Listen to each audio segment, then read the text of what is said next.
Hello friends, my name is C Rajni Agrawal. आप सब लोग कैसे हो? मैं एकदम ठीक हूँ। मैं आशा करती हूँ कि आप लोग भी ठीक होंगे। मैं ये वीडियो बना रही हूँ जो कंटिन्यूएशन रहेगी मेरी फ़र्स्ट वीडियो की।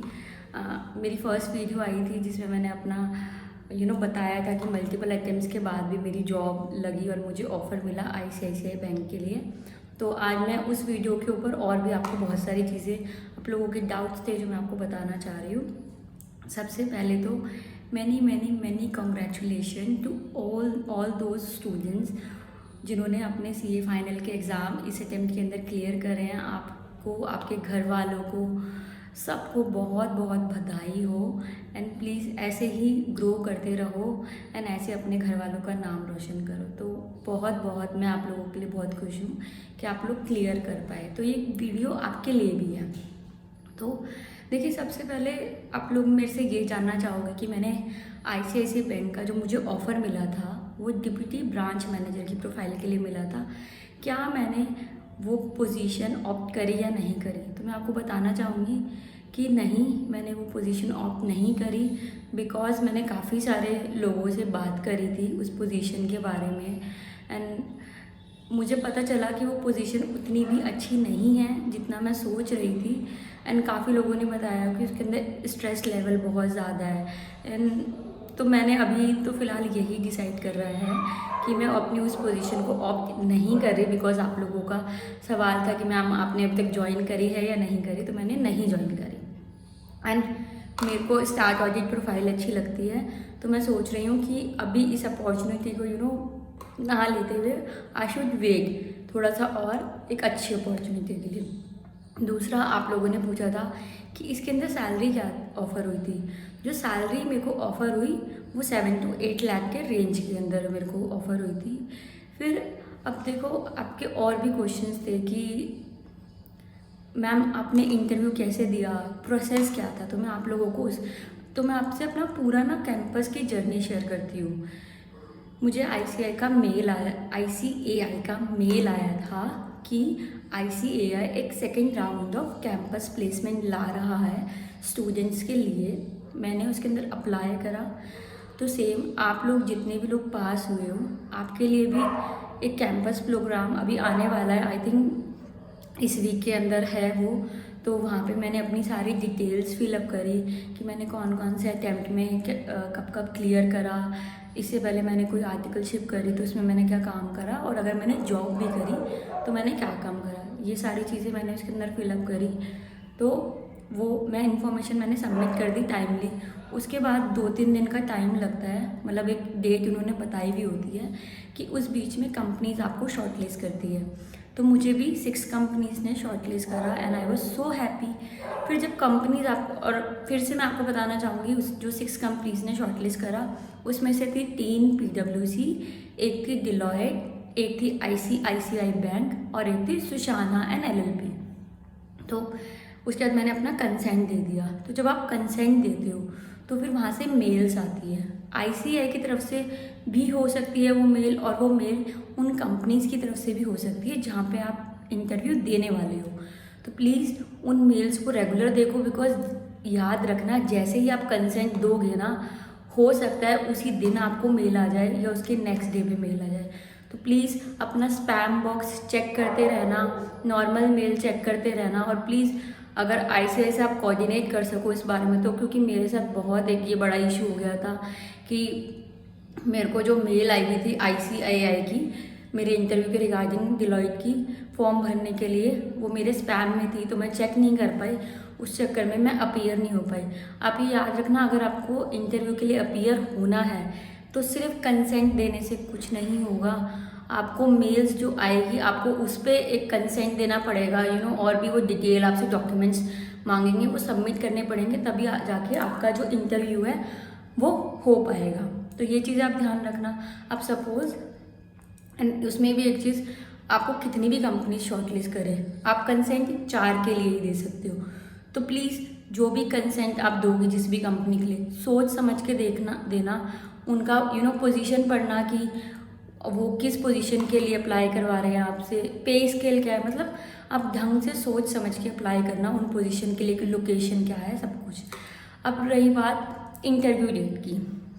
तो मेरा जो इंटरव्यू था वो 17 अगस्त को हुआ था। तो मेरा जो इंटरव्यू का टाइमिंग था, सबसे पहले मेरा PWC SDC का था। तो मेरे से किसी ने ये भी पूछा था कि मैम आपने ड्रेस, मतलब आपने क्या ड्रेस कोड रखा। तो मैंने अपना नॉर्मल कुर्ता वियर करा था, मैंने फॉर्मल्स नहीं वियर करे थे। 10 बजे, 10 नहीं 10:30 बजे था मेरा इंटरव्यू। तो एग्जैक्टली 10:30 बजे मेरा इंटरव्यू स्टार्ट हो गया। पैनल के अंदर 2 लोग थे, PWC की तरफ से 2 सर थे। उनसे पहले, सबसे पहले मेरा इंट्रोडक्शन सेक्शन हुआ। Like he said tell me about yourself. और मैं आपको बताऊँ, tell me about yourself बहुत डिफ़िकल्ट नहीं है। आप जस्ट सिंपली बोल सकते हो जो मैंने बोला, मैं आपको बताऊंगी। मैंने ये बोला, sir my name is Rajni Agarwal, I clear my CA final in November 2020। Currently I am working. अगर आप अभी भी वर्क कर रहे हो तो आप ये बोल सकते हो। और मैं वर्क कर रही थी तो मैंने उनको बोला कि sir currently I am working in Hamesh Madan and associate and my profile in this and I am doing this in my profile, that's all. मैंने सिर्फ इतना अपने बारे में बताया। तो मैंने कहा now sir we can start our interview. तो फिर उन्होंने मेरे से इंटरव्यू, उसके आपका एक और क्वेश्चन था। तो सबसे पहले तो ये समझना कि tell me about yourself कोई बहुत बड़ा आंसर नहीं है। आपको जो अपने बारे में लगता है बताना, आप सिंपली वो बताओ उनको, तो वो उससे भी इम्प्रेस हो जाएंगे। फिर उसके बाद जब इंटरव्यू फाइनली स्टार्ट हुआ तो उन्होंने मेरी जो, मैंने जिस प्रोफाइल के लिए अप्लाई करा था वो प्रोफाइल थी स्टार्ट ऑडिट की। तो उन्होंने मेरे से पूछा कि आर यू, और एक चीज़ और, मैं उस टाइम पे ना थिंकिंग ब्रिज से ना एक कोर्स कर रही थी, प्रैक्टिकली स्टार्ट ऑडिट कैसे करते हैं Big 4 में। तो मैंने उनको वो भी चीज़ बताई अपने इंट्रोडक्शन में कि sir I am currently pursuing course from Thinking Bridge to how to conduct start audit in Big 4 practically. मैंने उनको ये चीज़ भी बताई।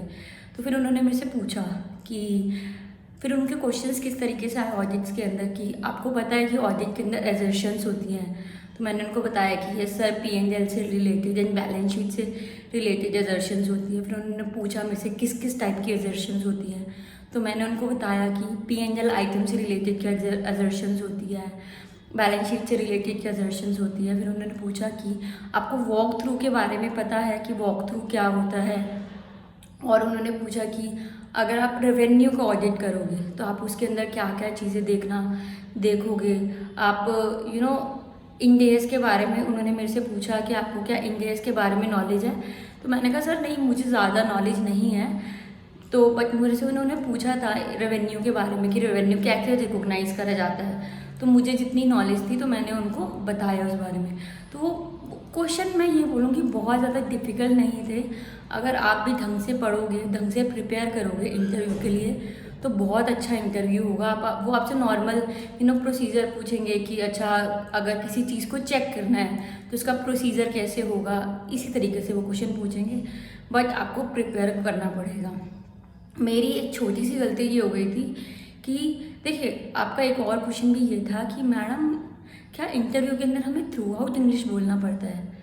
ऐसा ज़रूरी नहीं है, it depends upon the location where you apply. जब मैंने पहले ग्रैंड थॉटन में इंटरव्यू दिया था, और ग्रैंड थॉटन की जो लोकेशन है ना वो दिल्ली है, मतलब गुड़गांव है।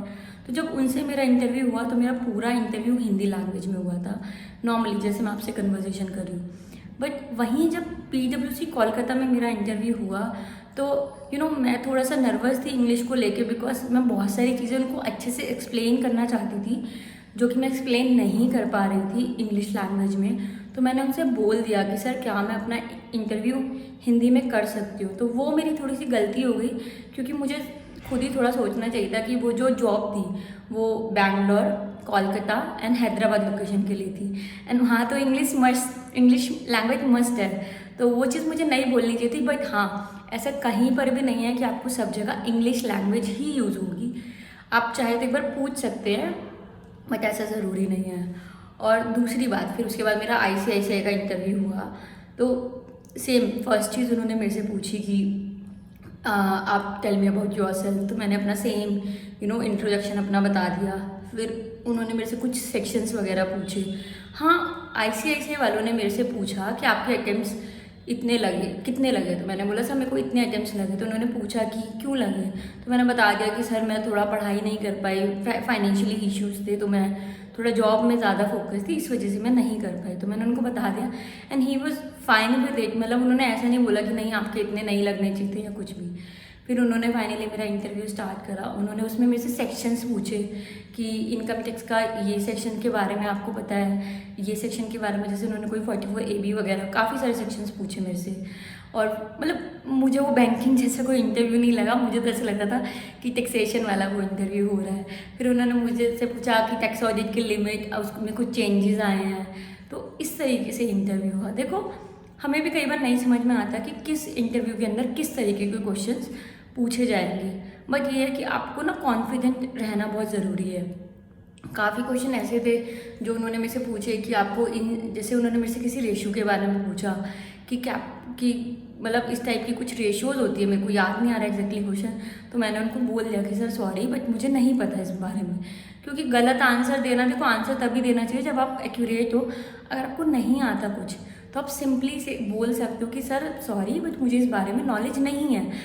इंटरव्यूअर कोई ऐसा नहीं करेगा कि आपको नॉलेज होनी ही चाहिए। देखो हो सकता है आपने काम पहले किसी और फील्ड में करा है एंड अभी आप जहाँ पे जा रहे हो आपको उसकी थोड़ी बहुत नॉलेज नहीं है, तो प्लीज़ उस चीज़ से मत घबराना। और उसके बाद जब मेरा इंटरव्यू वगैरह हो गया तो जो ICICI बैंक वाला था वहाँ से तो मुझे 15 मिनट्स बाद ही मेल आ गई थी कि आपका इंटरव्यू हो गया है एंड आपका जो एप्लीकेशन प्रोसेस है वो अंडर रिव्यू है। मतलब बेसिकली इस मेल का मतलब ये होता है कि अगर आपको 15-20 मिनट में मेल आ जाए कि कहीं ना कहीं आपका सिलेक्शन हो गया है। बिकॉज मेरे को PwC से मेल नहीं आई थी और मैं वेट कर रही थी बट PwC में नहीं हुआ, लेकिन हाँ ICAI के अंदर हो गया था। एंड जब मुझे ऑफर लेटर आया वहाँ से 10 दिन बाद मुझे ऑफर लेटर आया था and I was so happy.